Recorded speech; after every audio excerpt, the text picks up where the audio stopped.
Nyt tulee hyvä venytys ihan kaikille, eli varsinkin toimistotyöntekijöille, niin tämä on tosi hyvä.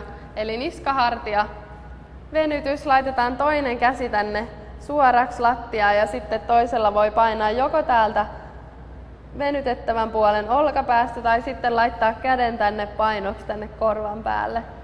Ja sitten voi vähän saada sitä eri kohtaan tuntumaan, kun laittaa pään tänne kainaloa kohti, niin sitten se tuntuu täällä vähän eri tavalla tuolla niskafileissä.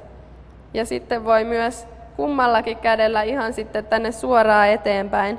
Ei saa liikaa painaa, että antaa vaan olla niiden käsien rennosti siinä pään painona.